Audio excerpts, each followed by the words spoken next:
The story of Columbus North starts in 1859 in the tiny town of Columbus, Indiana, that at the time only had 1,800 residents to its name.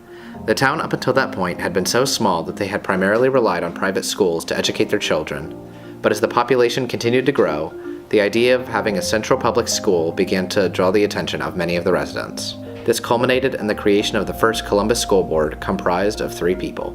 Despite the relatively low amount of staff, they were able to secure funding and create a single school building called Central School. Central School started out as both a primary and secondary education school with students of all ages. However, for the first decade, no official high school program existed, and as a result, the first high school graduating class was in 1868. Then, due to the growing populations of Columbus in the 1870s and 1880s, there were large-scale renovations made to the building, and many more schools were made to keep up with the demand for primary education. This caused young students to leave Central School, and thus the building became known as Columbus High School in the late 1880s. However, as time marched on and the population of Columbus continued to grow even larger, a new building was built just for the high schoolers, but this new building was phased out in less than 2 decades from rapid population growth. The second new building, built in 1905 at the intersection of Pearl and Sycamore, would serve as the de facto high school in Columbus for over 100 years. The most important part of any school is of course the teachers, as they are the front lines, the ones that can most motivate their students to learn and grow. There are many teachers at North who have motivated their students to learn and light a flame of curiosity and inquisition within them, along with supporting them outside of the classroom. Some have permanently touched the lives of their students, to the point that they will continue to remember them long after their graduation. My favorite teacher was Mr. Paffenberger. I've kind of got a history with Mr. Paffenberger. I actually knew him before he came to North. I was in a school. When I was here at North, I was not a good kid. I had a lot of issues. So when before he went to North, I was at a school called Joy Howe, and he was a teacher there. So when I transitioned into high school from that school, he helped me make that transition. So he's by far my favorite teacher here, and he's just a great person too, because he, even as I grew older and went back and got my GED, he came to the graduation for my GED. When I got married, he came to my wedding. So he's always kind of been, a part of my life even now. Andy Galbraith asked me if I was going to go to college. And I said I didn't know. He said, well, you need to go to college and major in journalism. And so he took me the next day to meet Keith Wellman, who was a journalism teacher. And so we made a commitment where I would be in journalism the next year, and then I would write for the Triangle. I cover sports. And that changed my life because that enabled me to go to college. So that was my favorite class. My favorite teacher was Mr. Spurgeon. I'm sure none of you know him. He was a math teacher. I had him for geometry and algebra.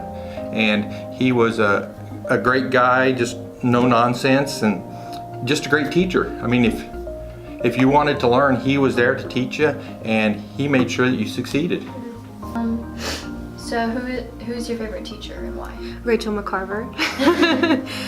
She had a lot to do with my success in high school and afterwards, and she always cared about her students' personal lives as well, like what was going on at home. She made sure to take those kind of things into consideration and be a support system for you at school, so that was really cool. And she's stayed in touch afterwards and really cares about her students. Along with its academics, North also has a myriad of extracurricular activities that many students participate in and eventually find their home in. Everything from the well-established band and sports programs to newer activities such as the Young Democrats and Republicans to more obscure clubs like the Gaming Club. Everyone at North can find a group of people that they identify with and cultivate lasting friendships in. Clubs come and go over the years, but the connections that they create between its members never fade and will be remembered for decades to come. But it was what was it like? It was everything. We showed everybody, a group of us showed up in the band room every single morning before school just to hang out. We were there after school just to hang out, while other kids were driving around Frisch's and driving around town, whatever the other kids did, that was our world. So that's what it was like, and it wasn't that we were forced to, that's what we really loved. And I got to learn everything about basketball, and even though I couldn't play. I absolutely loved being in the choir and in debutees and in the school musicals. It was the most fun, and we had just a great group of kids that we were really good friends, and besides classmates. And we had a great teacher in Jerry Robertson, and he really promoted, excellence and expected excellence, but that was good because then the productions that we did and the concerts that we performed were very professional, and I loved it. It was great. I actually still get together with my high school friends 35 years later, at least once a year. Next week in Washington, D.C., one of those friends is coming to have dinner with me on Monday. The friends, like I said. And clubs were really big in those days. I don't know whether you realize, you probably did. They were just, we could belong to two. And we were really active in them. And I like going to the basketball games, and I like going to the football games. And there was a school dance after each basketball and football game. Cool. And it was in the Armory down at 7th and Franklin. Jive Kennel was big back then. I don't know, you heard about the Jive Kennel? You know, a lot of people don't know much about it. It didn't last that long, but it was a place where we gathered and had a good time. Danced and drank Cokes and all kinds of things. The singularity of Columbus High School as the only high school in Columbus would come to an end. However, in 1972, as the population of Columbus grew too much for just one school to handle, resulting in the construction of Columbus East High School, which brought with it the official name change of the 104-year-old Columbus High School to Columbus North High School. Ever since its establishment, Columbus North and Columbus East have been extraordinary crosstown rivals, replacing Columbus High School's previous intense rivalries with Shelbyville and Seymour in sports, with an all-important focus on their rivalry with East that has lasted throughout the city's culture ever since. At that time, we had really good basketball teams, and swimming and gymnastics. The basketball team, didn't have girls. Women's. They only had boys. It was up and down for football, but basketball was so good that they would actually have a lottery for season tickets at Memorial Gym. So there was North Side for, part of the kids. There was Central for another part of the kids, and then South Side.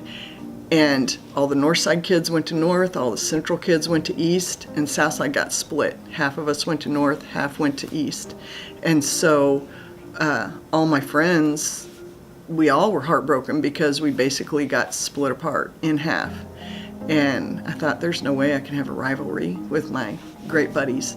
But to answer your question about the atmosphere, there's absolute rivalry. And I think it remains as ferocious that we wanted to beat East at all costs. But I had a girlfriend at East, and North and East played each other in the first sectional game that year in basketball, and East won that game. And that was that kind of sparked the big rivalry between the schools. However, North is more than just a school. It is a family. The ties made at North follow its graduates throughout their adult lives and forever change them as people.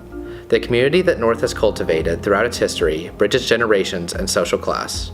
Many of us come in as strangers, but we all leave as friends. As Bulldogs. Positive, yes. It was just a positive attitude. You learn to know a lot of people, and just a great time. It just opened up a lot of opportunities that you don't have in a small school and a small environment. I remember how much I cried at graduation because I didn't know I was going to be coming back, and I hated to leave school because I loved school and all my friends. And I remember standing up front, the tears were just coming because it was our last day. All the friends that I made, and the best part about it is a lot of the people that were friends back then are still friends of mine now. And some people left town after they went to college and went other places, but there's a lot of people in town that stayed and are all still friends with each other that we went to school with. It's a really unique school in that you have not just teachers that care, but the administrators. If you really talk to them, they all care. I mean, when I was here, the deans that I had are no longer here, but Mr. Sheridan and Mr. Payne, if you were to talk to them, they didn't like yelling at kids. They didn't like getting kids in trouble. They actually wanted to help the students who they saw on a daily basis.